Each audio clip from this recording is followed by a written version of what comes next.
Welcome to Brand to the Bone, a brand strategy overview, a look at 2023, like broad trends, and a collaborative hands-on exercise. So first, here's just a little table of contents. We're going to talk about what brand strategy is, why it's important. Then we're going to look at a research snapshot for 2023, talk a little bit about who cares and why, and then on your market, get set, grow. There's going to be an interactive session at the end. All right. So what is brand strategy? No, that's okay. Merriam-Webster defines brand strategy as, just kidding, we are not in the dictionary. But brand strategy is the crafting of a holistic approach behind how a brand builds identity and recognition and affinity among consumers and potential consumers. Brand strategies can encapsulate many different elements like voice and tone, storytelling, messaging, visual identity, brand positioning, and brand values, as well as many more things. At GP, brand strategy comes to life through our foundational brand work when we do like the brand building for clients, as well as the way that we approach and execute marketing campaigns, how we tie our visual identity back to our core. So all the beautiful things that we just saw through Lulu's is informed by all of that foundational brand strategy work that we did. And even the images we choose to use in our social media strategies. So in a perfect world, all stakeholders, internal and external, have a shared understanding and vision of the strategy, and every brand touchpoint and channel is executed against through that lens. So everything is really cohesive. Why is it important? A successful brand strategy can help improve loyalty, drive brand awareness and affinity, and inspire word of mouth and marketing referrals. Basically, if a brand resonates through a cohesive brand strategy, people will want to talk about it. Without this foundation, and we've seen it before, brands can become diluted, like their copy voice doesn't match how their ads look, or things are kind of dissonant, which we are experiencing with Made Man. They can become weak, or worse, they can become forgettable. So that's not what we want. So now that we know what brand strategy is and why it's important, I thought it'd be fun to kind of go through a research snapshot of 2023 at a glance. So even though 2023 is right around the corner, this information is also already available for 2024 because people do trend forecasting and culture forecasting pretty far out. For those of you who haven't had the pleasure of being on a brand audit, a brand foundations presentation, or any of the other deliverables that this framework has lived within, please meet the 4 C's. This is a strategy framework that we typically use to help our clients and ourselves gain a better understanding of our client's specific market so we can craft the most appropriate approach based on what's going on. So today, instead of doing a specific deep dive on one category or vertical, we're going to focus on 2023 as a whole, speaking through some key category trends, competition, which I'm looking at through the lens of what other brands are doing to become successful, right? Because when you think about it, all of our clients are competing in this broader marketplace. So what's going on there? Culture, which is my favorite C to look at. And then we'll get into some consumer insights and like consumer personas. Cool. So jumping right into the category trends, mastering well-being, health and wellness. Brands will need to collaborate and expand into new categories to kind of capitalize on all of the opportunities that are growing within this well-being market. Mental and physical health are at the forefront. So brands like beauty brands are beginning to act like wellness brands. And you may have even seen this happening already. Certain like hair brands that do shampoo are now coming out with hair supplements. Makeup brands are coming up with skin supplements. So they're kind of bridging that gap between beauty and wellness and beauty from the inside out. So that's something to keep an eye on. Science in this space is like kind of the crux of the trend. Next, we have tech acceptance. So smarter supply chains and digitized design, as well as retail tools, will enable more on-demand retail models. A new crop of brand owners will emerge out of social commerce and social networks, which we've seen people launch TikTok brands, people launch brands on Instagram. So that's going to continue, as well as the opportunities for customization and personalization kind of remaining endless. So Samsung has a new program called Bespoke, where you can like fully customize a refrigerator. Things like that are going to become more and more common. So here, consumers want to be part of the design process enabled through technology. Gamification is also playing a big role in this trend. Thirdly, we have favoring frugality, looking to products that are long-lasting and versatile. Inflation and income insecurity are kind of at top of mind right now for most consumers. So they're seeing frugality as a life skill and a new format of consumption. So to play in this category trend. Brands will need to develop products that can be made and used efficiently, that are versatile and can be used for multiple reasons, and that enable self-sufficiency if things were to go awry. So just aligning with core consumers' desire for that frugality is important. Being frugal and less wasteful is not only driven by financial constraint, it's also from like a newfound interest in do-it-yourself and a lasting interest in the sustainability trend. Speaking about sustainability, we have a push for progress. Brands and products across categories will really need to like walk the walk in an environment where collective activism has increased and industry practices are always under a microscope. So you could be challenged at any moment on the grounds of your environmental or social causes. So really like having that buttoned up and doing the right thing. Better supply chains, protecting the environment, and equality and social justice continue to be a really strong focus for brands who should look to create more good by their actions rather than simply doing less harm. So in the past, it was enough to be the lesser evil, but now you have to actively be putting good into the world. We can look at Patagonia as an example. Okay, next we're going to jump into the competitive environment. So consumers are turning to brands to kind of embody and shape culture, share and activate core values, as well as expecting them to act as cultural platforms rather than just like existing in a commercial capacity. So selling me stuff isn't enough anymore. Supported by these consumer expectations, brands are kind of embracing their role as culture makers, merging their commercial strategies with cultural ones, because they know it's not enough just to sell a great product.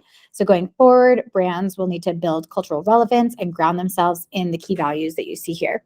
So inclusivity, ecological responsibility or sustainability, and social justice are kind of giving life to these new cultural halos of a brand, essentially extending brand equity and influence beyond just product.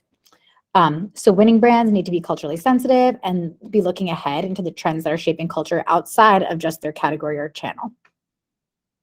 Cool. So some key takeaways here. Co-creating culture and product along consumers makes them feel part of something bigger.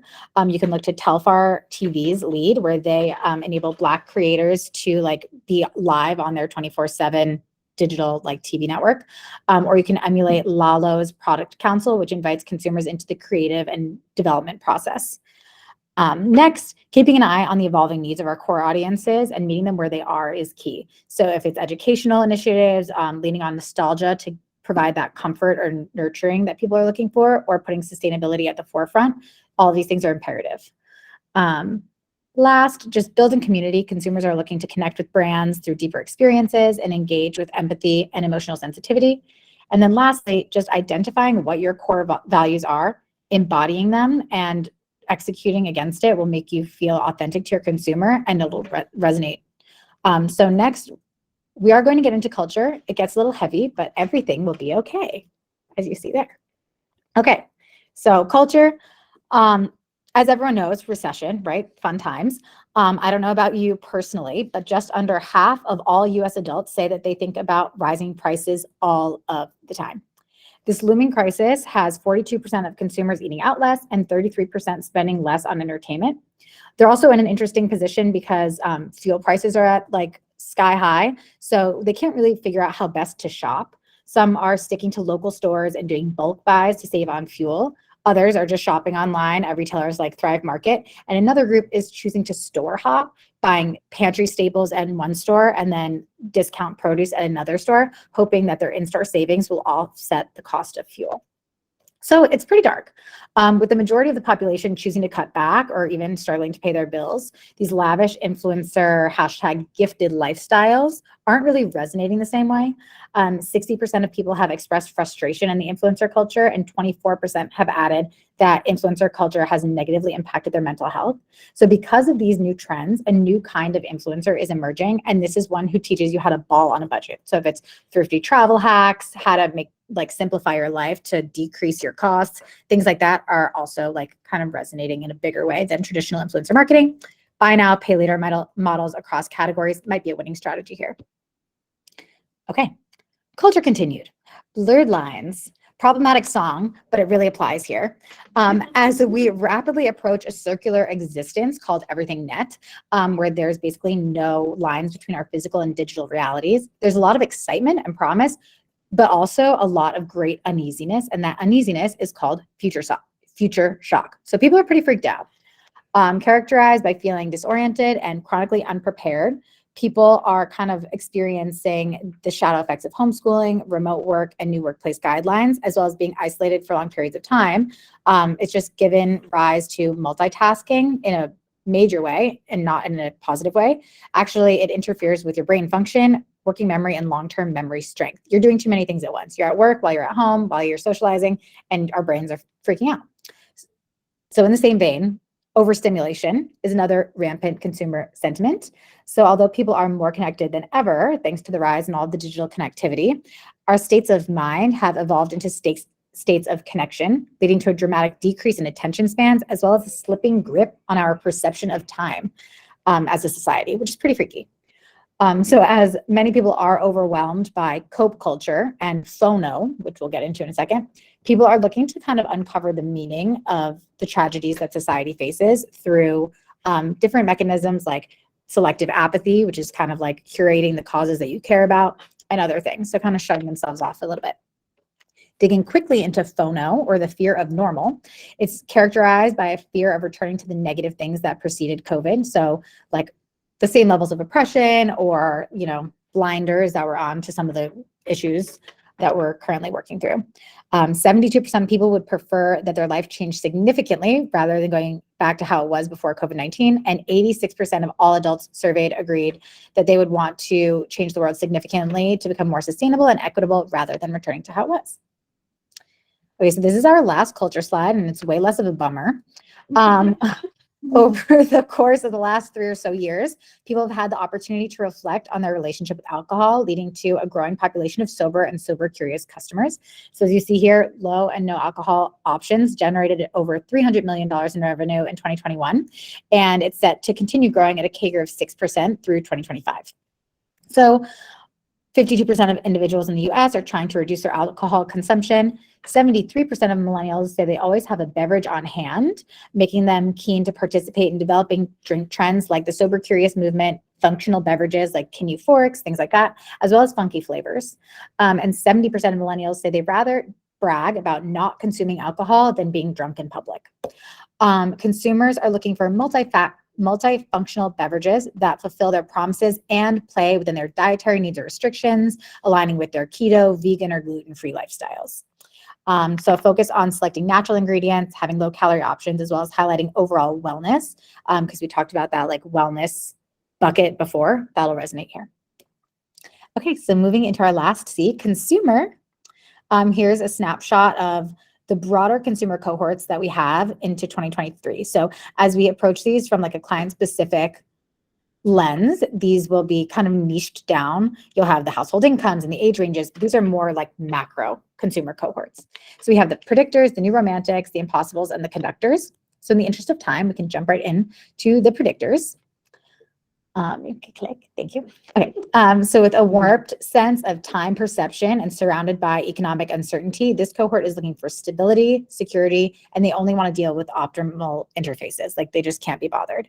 They want seamless experiences. So they're driven by convenience and simplicity, brands that provide value and long-lasting things. We talked about favoring frugality before, and that definitely plays a role here. Good design and aesthetics are always important, but resonate especially with this group. And ease is a key factor. So services like subscription models, auto replenishment, and things like that will be key for this group. That'll resonate at retail, pre-order, made to order, and weekly drop initiatives. Next, we have the new romantics. This group is looking to reconnect with their community and nature, bringing kind of an escapist element into slow living and self-sufficiency. They basically just want to vibe. They don't want to be bothered. They want to return to like the olden days. So they go treasure hunting through online resale stores, thrift stores, and estate sales. They look for unique pieces from local artisans. They are really big on like the shop local movement, and they spend money on ethically responsible luxury goods. So things that resonate with this group involve supporting them in creating stronger ties with their inner and outer worlds, kind of bridging those two together, through natural materials, creating sustainable products that enhance overall wellness in a way that feels luxurious or elevated. Next, we have the impossibles. So this group is kind of fueled by a bit of lasting anger around COVID-19 and sort of disappointment in the level of assistance that they were given. This cohort identifies as like an activist, and they're looking to use technology and their peer communities to rebuild a better society together. So they're looking for more accountability from brands. They want to build brand trust. They're looking for diversity and inclusion from the brands that they do business with, not just from a marketing perspective. People are looking at like the CEO roster. They're really taking the time to interact with brands that uphold these values. And they want authentic storytelling and meaningful connection. So future-looking strategies would include innovation across cultural products, incorporating lost or forgotten stories, leveraging an ethical supply chain, and developing direct-to-investor marketplaces. Lastly, we have our conductors. So this group is multidimensional, they are multi-talented, and they're always multitasking, as we kind of talked about before. They're thrill seekers who soak up new experiences and seek high sensorial moments. They're driven by exploration. They are curious both online and offline. So they're looking to break down the barriers between virtual and physical worlds. We talked earlier about like everything net. So this cohort is all in on that. They're seeking to sort of bridge their two realities. Things that would resonate with this group would be gamified retail, interactive commerce, metaverse markets, and new third space realms where consumers can communicate, play, shop, learn, and work all in one place. So what do all these groups have in common? Usually we just have like a little 3 Venn diagram. This is a little bit more involved. But on the whole, kind of going back to those consumer or category insights we talked about at the top, consumers have a loosened grasp of time and time perception. So the boundaries between our social, work, and downtimes haven't really just blurred. They've kind of fused together. The rise of comfort viewing, so rewatches of 80s sitcoms. I think Golden Girls was streamed like 100 million hours or something throughout the last 3 years. It was like insane. Comfort play, so breaking out the old GameCube, playing Mario Kart. People got back into, what's that farming one? Animal Crossing. So like revisiting things that used to be comforting, as well as comfort eating, you know, like rice pudding anybody.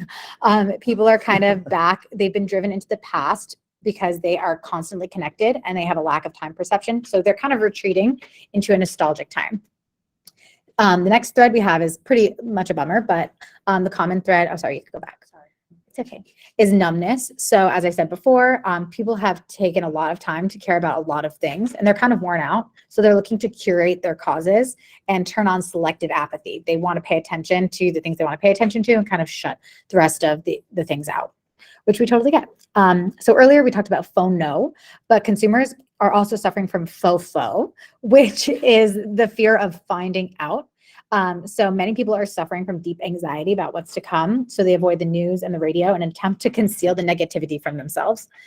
So we're getting a little lighter and then we're almost done with this slide, but we have the sentiment of cautious motivation, which is a desire to return to the social moments and the positive experiences we had in a pre-COVID world, like travel and entertainment, and just pursuing a more well-rounded life.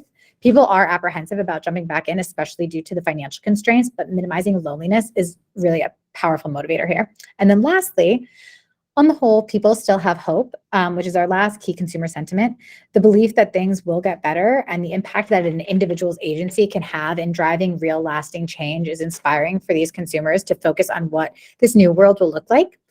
So according to a recent survey conducted by Spotify, 62% of global respondents said they're willing to rebuild society from the ground up, and 53% of young people are hopeful for change in the future. And I hope we all identify as such people. So here are some key takeaways on how brands can kind of play in these spaces, kind of like how brands can work on all the things that I just word vomited at you. So overcommitting to coping through self-care and wellness has led to overwhelm with self-improvement and creates a cycle of anxiety that also often leads to apathy. So if you're leaning into the well-being side of things, making it easy, lowering the barrier to entry, and don't give it so many steps. Most consumers are struggling with future shock, as we said, as well as FOMO and decision fatigue, as well as a result of an oversaturated market. So kind of leaning on nostalgia and curated experiences will really help this group make decisions. And values-driven collaborations, like what Nike did with Ben & Jerry's, they have like a social cause in common, and they teamed up to make great product, but give back. Those things are going to really resonate, as well as sustainability remaining key through 2025. Okay, who cares? Meryl, that was so much information. Who cares? We do, but why? Client support. So from a client support standpoint, having a sense of the overall marketplace outside of just a business's silo or specific marketplace is helpful in just like framing up the big picture for our clients. And it allows us to set the scene before delving deeper into the specifics of their industry. On the brand positioning side, knowing what's important to business owners and entrepreneurs who have their finger on the pulse of what's going on in the broader conversation allows us to best position ourselves as the expert they've been looking for, right? Just having even a top level understanding of these trends lets us speak, from an educated standpoint. And from the GP perspective, this knowledge could support in a prospecting strategy, right? So understanding the broader trends that are unfolding in the marketplace sets us up for success as we prospect new clients. What business verticals are about to expand based on what we know? What brands are on the precipice of something big based on, all these trends and what their core competencies are? And how can we find them first and be the agency to usher them into the next phase of their business growth? Okay, that's it. Now we're getting into the fun part. On your market, get set, grow.